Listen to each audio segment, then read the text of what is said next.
Hey, listeners. My name is Elisha, the founder of the Witnesses podcast. It's so beautiful to have you listening to our podcast. And I want you to know something that means a whole lot to me. Thank you for tuning in. And one thing I love to tell all of our listeners is it's not just about you listening, but listening to understand. Understanding is the most important thing. So important. So you have to listen, learn, and practice. Thank you so very much and happy listening. Hi, Doug. So nice to have you on the show. How are you doing today? Well, Alicia, thank you for having me. I appreciate this. Beautiful. Okay, Doug, oftentimes I love to talk about the essence of this show, which is to invite amazing guests, amazing guests like Doug to come talk to us about the triumphant stories. Because we believe that in our audience, there might be some people who are stuck up in a situation that you came out of triumphantly. So by those people getting to listen to you speak, they might actually pick some information from you. I mean, the ones you'll be saying here today that might lead to their transformation. So the essence is all about transforming lives, those ones who are going to be listening. It's all about transformation. Okay, Doc, within the next few minutes, let us get started with your story, challenges that you faced, and how you overcame them. Then afterwards, I've got some beautiful questions for you. Okay, Doug, over to you. Okay. Well, my crutch in life was addiction, substance addiction. And when I realized that the mind altering substance that made me feel better with the pain that I grew up with, I just delved deeper and deeper into it.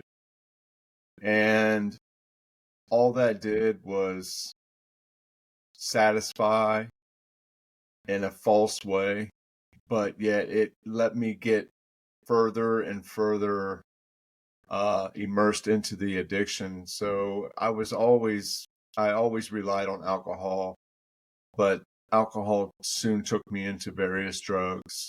And then those addictions also increased. And so all I did was numb the development of my young childhood.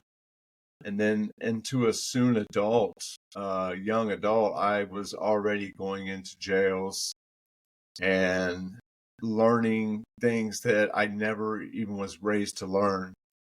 And so the addiction it manifested deeper and deeper. And all I ever did was try to figure out a new way to functionally use, be transformed from pain to a false sense of hope, a false sense of feeling good, a false sense of being accepted into society. And this carried on for so many years until finally, after many hospital stays, after many car accidents, after many times in and out of jail, my my addiction took me to a level that actually just broke my heart, um, because I started affecting other people's lives. And in a very serious way, this happened with somebody that I really didn't know.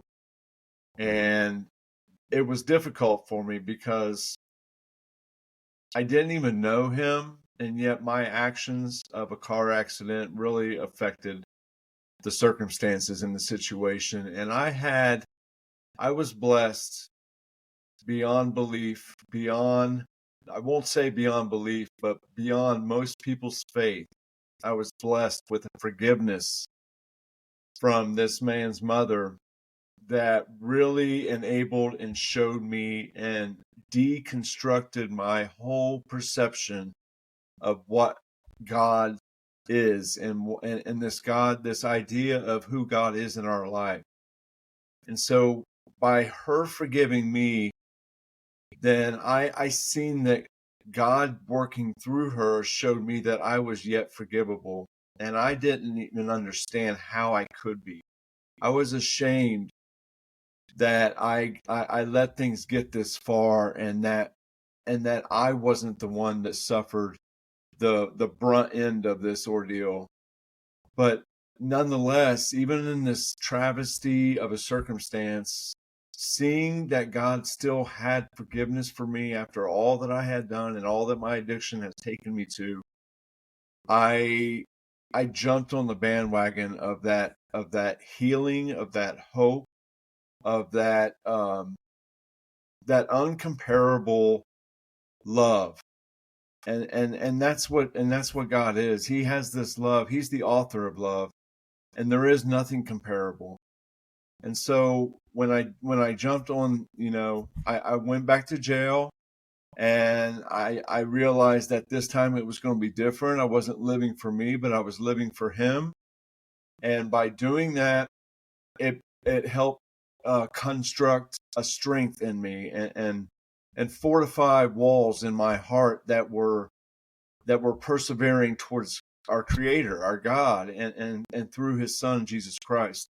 And so I seen that the biblical faith and a relationship with His Son Jesus Christ was so much more meaningful, was so much more healing than anything that the world has offered with a program, with an AA, with an NA, with a secular treatment, an inpatient or an outpatient rehab for that matter. Nothing compared anymore. I tried those things. I went into those things willfully and by the court's demand, many times hand over hand. And I never had success because it misidentified addiction as having a disease. And I even as a 17-year-old, my first time in a rehab, I never identified it with a disease because I felt accountable. Addiction in its essence, we all think of alcohol and drugs, and rightly so it is many times. But addiction can be anything to someone having to buy a new pair of shoes every week, or addiction to a food, or addiction to a video game, addiction to social media. In essence, addiction is idolatry, and idolatry is anyone or anything that takes the place far more, that takes the heart, the mind, and the affections more than God Himself. That's the reality of idolatry. And that's what addiction was for me. Sure, I grew up in pain. I grew up in shame and embarrassment. But my choice to lean into the bottle and then subsequently many other drugs was my choice. And it proved death, failure, and loss over and over and over. And He, in His long-suffering, ever-increasing patience for my life, showed me a forgiveness that turned my heart towards Him, and it has raised and caused me to want to serve and enlighten and help other men, because in predominantly statistically numbered, it is men who are filling the prisons more than women. It is men who are walking out on marriages and breaking marriages because of addiction. And addiction is just so rampant because we're in a fallen, broken world, and we're trying to reach for anything that covers and buries our pain. And that is where I'm at now. I am doing my utmost to figure out how to serve men who are broken with substance addiction. Doesn't matter. It's anything, that alters our mind, any prescription drug, any man-made drug, any alcohol. I just want to show men a freedom that our Lord has always extended and ever will extend as long as He gives us air to breathe. Beautiful, Doug. Oh man, I love that. Your story is a very inspiring, and the part where You said you want to serve men, you want to help men. That just proved Correct. to me that God has helped you discover why you were born, why you were created, and that is your purpose. And there is nothing more fulfilling than getting to discover one's purpose in life. And I'm so, Amen, so Alicia. happy about that. Amen. Yes. Okay, so let us delve into the questions. Are you ready? Yes, I am. I'm All ready. right. Yeah, I really want to get answers from you concerning this one. Can you talk to us about the importance of gratitude? You got that? Oh, yeah. Thank you for that question. Thank you for that even being the first question because this is where it is. I mean, this is a tearjerker for me because I just couldn't foresee myself to be forgivable. You have to realize that it was almost 30 years when my heart made this change. I was almost 30 years old. And with my worldly perception of who God was and how he was this big law demander up in the universe, just making sure that if we don't have everything perfect, then we're just damned to hell. And that was my view. I had to have that deconstructed, and he did that with with personally showing my conscience and my heart and my spirit that I was forgivable and that he was forgiving me. And when he did that, gratitude just overwhelmed me in a way that it still tethers and connects to everything else. You know, when we wake up in the morning and we open our eyes and we see, what is that? I didn't do nothing there. He gave me the eyes, and all I did was open them, but yet he makes them see. He gives us the lungs, and the oxygen is there, but he allows our lungs to compress back and forth and to breathe that oxygen. I do nothing. He does everything, and he does it for himself. So the gratitude, when I start constructing gratitude for those things, then I can be so grateful and hold on to gratitude for so many other things. You know, if I'm late to work, if let's say I'm late to work, and this has happened many times because I drive down a very busy interstate.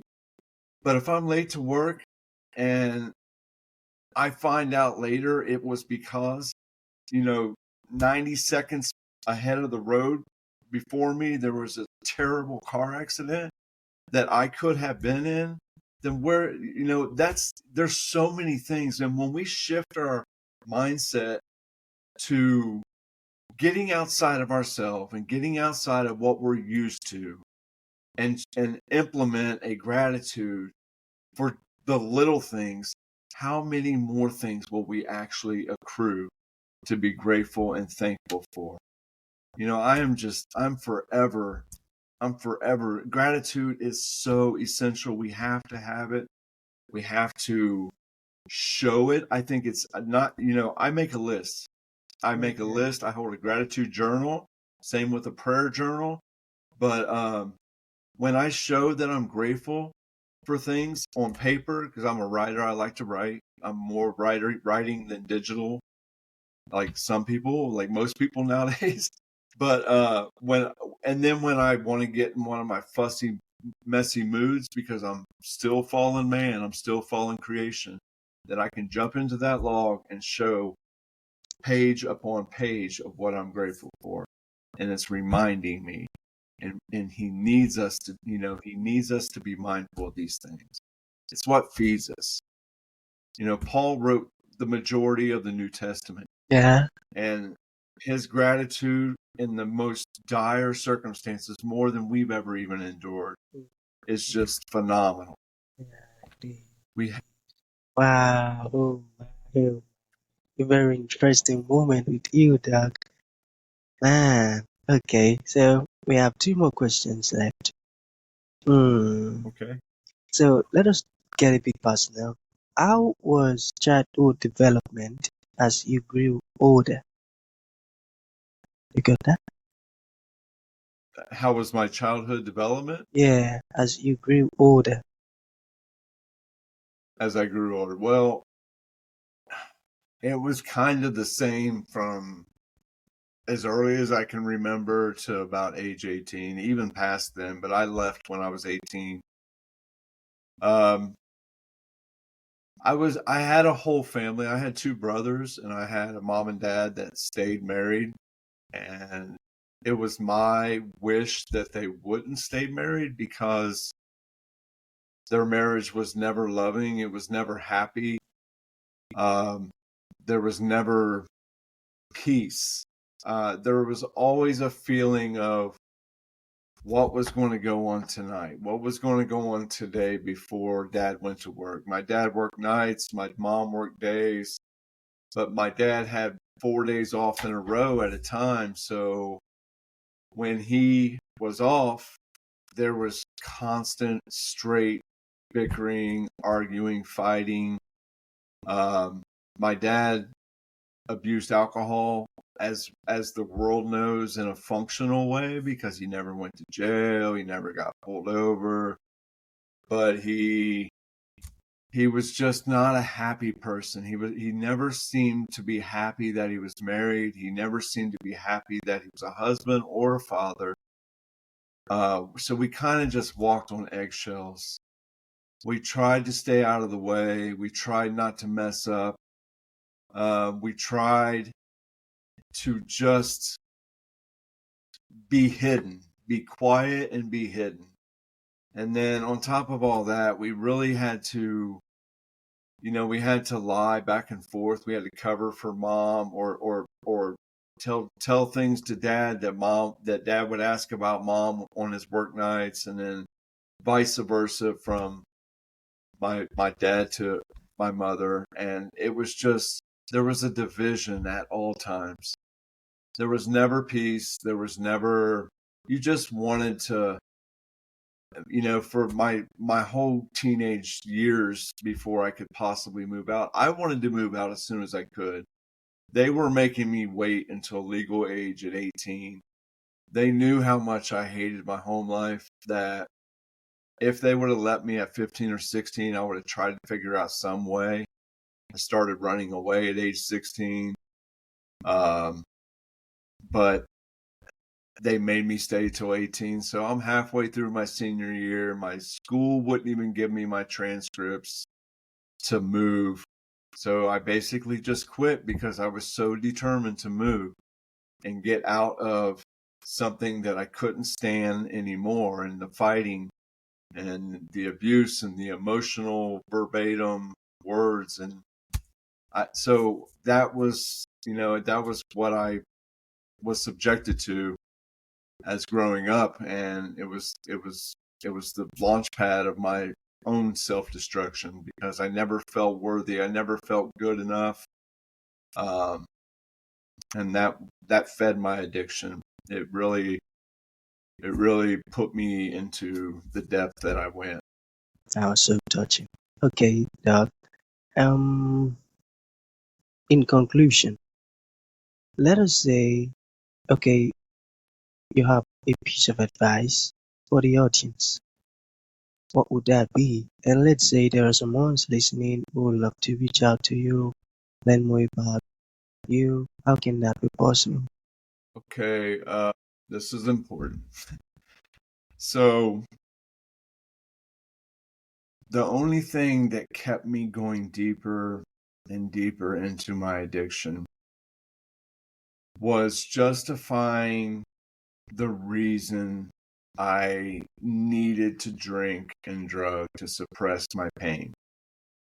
And that was always going back and blaming who caused the pain, who embarrassed me, who put shame in me that I never thought I could be free from. And so when God showed me the forgiveness that he indeed did show me, I can't emphasize that enough, because that's how alive and real our creator God is, that he showed me in a supernatural way He really did. And he did it through a woman who had every natural right by the standard of the world to condemn me, to prosecute me, to put me to the lowest form of life. And yet it was her that forgave me through her Christian walk and through her following of Jesus Christ. She followed the principle of God's word and forgave me. And even though it was her that did it, he was a part of it, and he showed me it was him. And when I constantly remind myself of that, and especially in the beginning of my new infantile walk with God, I realized very soon after, by the Spirit of God, him showing me and him seeing my heart surrender to him, my heart yielding to him, he showed me that I had to forgive. And so my advice is that it's pretty accurate to say, if not 100% real and true to say, that we all have someone. I've been immersed with addicts by the thousands in all the states that I've lived, by the thousands in all the jails that I've been in, by the thousands, by all the rehabs that I've been in the hospitals and everything else. And it's pretty accurate to say that every addict has some unforgiveness. And it's imperative that we give that forgiveness. And God gave us the scripture not just for a text format to forgive as thou hast been forgiven, but he gave it to us because he had a real teaching of healing in that.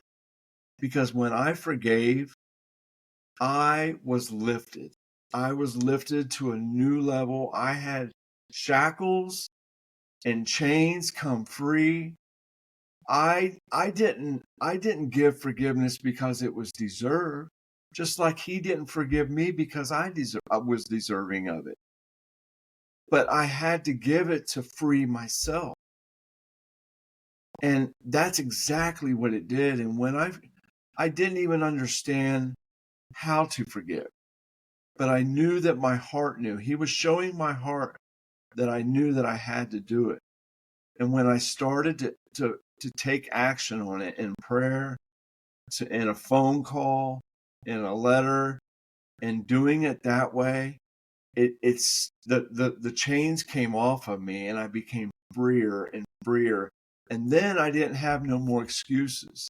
I didn't have no more reasons or anything to blame for my addiction, because I was now free of what I held so tight to, of the pain. I was free of my pain. I was free of my shame. So my advice is, you have to forgive.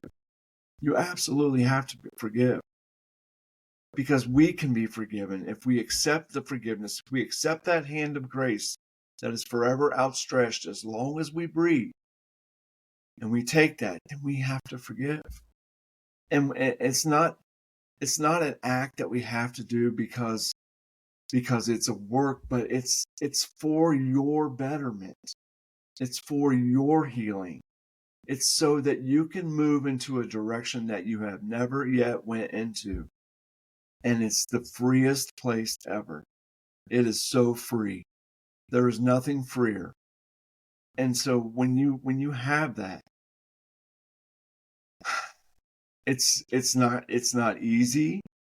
It's not going to, and then after you get it, it's not going to remain easy. You're going to be freer. You're going to feel better, but there's still going to be times that you're reminded, and the enemy is always there to remind you and want you to fester and want you to point fingers and want you to blame.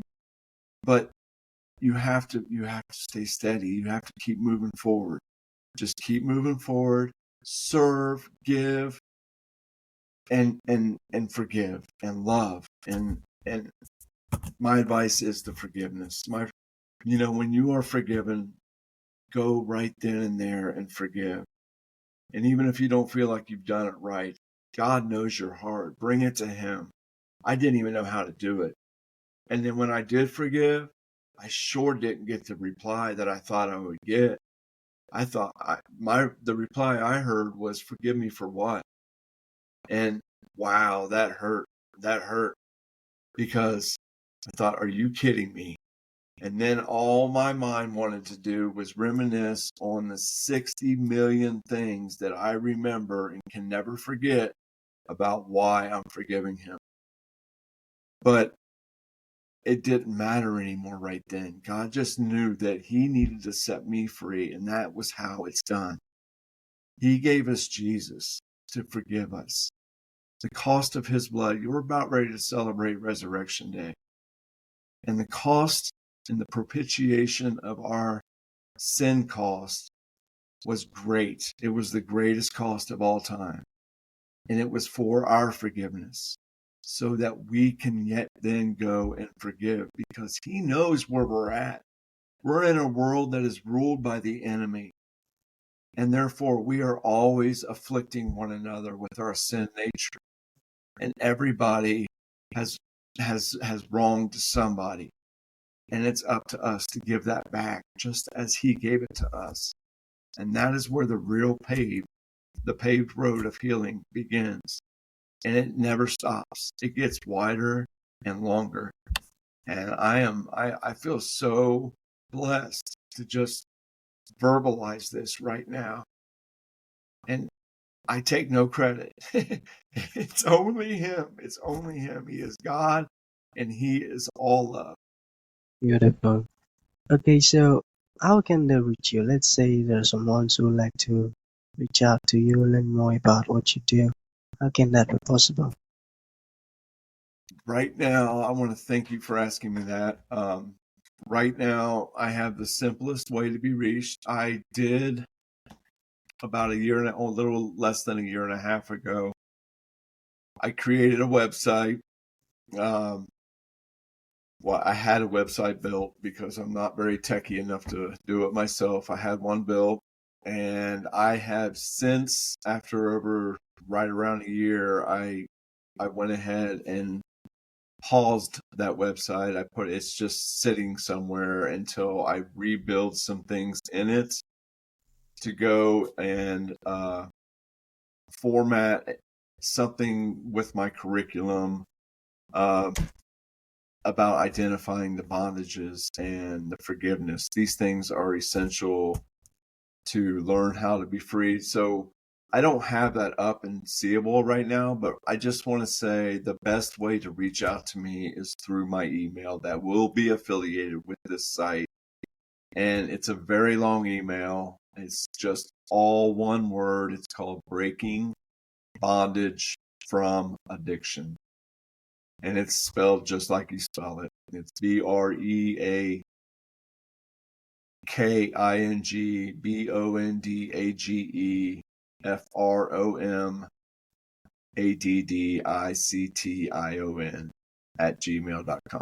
And I will spend any amount of time. I have a Zoom account. I will spend any amount of time to talk to someone. I have relived so much of my past to resurrect and figure out how I want to serve and how I want to help men, especially men, the gender that God called to lead and lead their wives and to lead their children. I want to help. I want to help, and I want to show, and I want you to believe that he can do all things. His word is living, active, sharper than any two-edged sword, and it is that way for a purpose. Beautiful. Thank you for your time, Doug. That's gonna be the end of the show. Thank you for coming. Thank you for honoring the invite. It means a whole lot. Thank you, man. Yes, thank you so much, Elisha, for having me. I'm so thankful. Thank you for tuning in to this incredible episode. Your support means the world to us, and we truly value you. We look forward to having you join us for the next episode. If you enjoyed what you heard, please consider rating and reviewing us on Apple Podcasts. Your feedback is greatly appreciated.